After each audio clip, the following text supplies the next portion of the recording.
In a universe populated by monsters, giants, and larger-than-life beings, I was determined to find my own path to the top of the mountain in sports entertainment. I wasn't gifted with superhuman size or strength, but I did have an insatiable thirst to learn, the physical gifts to take to the air, and an uncle who was more than happy to give me the tools needed to become one of the greatest competitors to ever lace up a pair of boots.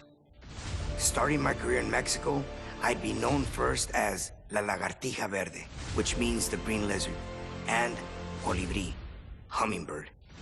Still a teenager, I would eventually earn the highest honor from my uncle, as I was officially crowned Rey Mysterio Jr. I would take everything I had learned from my uncle and make it all my own.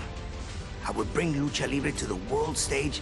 I would make cruiserweights as popular as our heavyweight counterparts, and I would prove that a cruiserweight could win it all, as long as they were given the opportunity. I would arrive in America, first stopping in ECW, before garnering the attention from the top people at WCW, who quickly signed me to a contract. With my foot in the door, it was just a matter of time before I took over the world of sports entertainment. Every step, a battle. Every opponent, a new face who felt they were superior to me. Every match, giving me a new objective to strive to meet. Should I try to weaken their legs? Throw all of my aerial techniques at them? Maybe surprise them with some defensive lucha libre? Take it to the outside? Show off my newest move?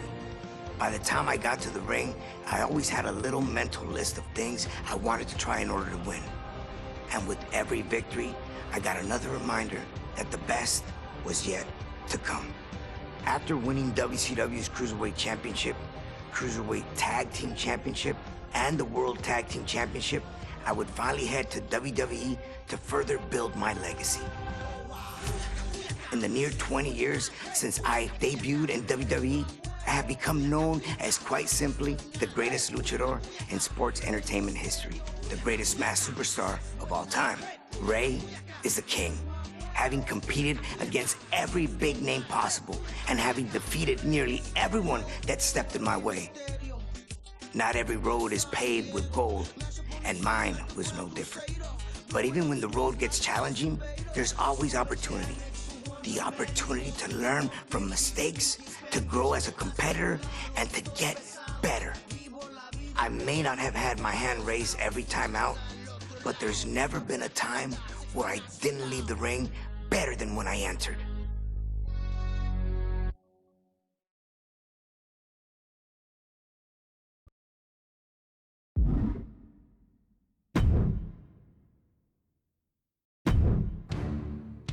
The memories behind the infamous match of Halloween Havoc 1997, which I truly believe is a match that put me on the map. I was a big fan of Eddie growing up, so to be able to forward all these years and then eventually share the ring with him was incredible. It was an honor for me to face one of the Guerreros. Overall, that match was highly important for me. The fact that I could become Cruiserweight Champion that night and defend my mask, not have to be unmasked. You know, that was something that was really in the back of my mind. I just didn't want to go through that. They were trying to take off every luchador's mask one by one, and I was on the list. So you could only imagine the stress that had built up. And for us, luchadores, it's a very prized possession. You know, this is something that I've carried since 1992. We both know, Eddie and I, what the mask means to us that carry it. So he knew what was at stake. I would never give him the satisfaction of taking my mask. Never.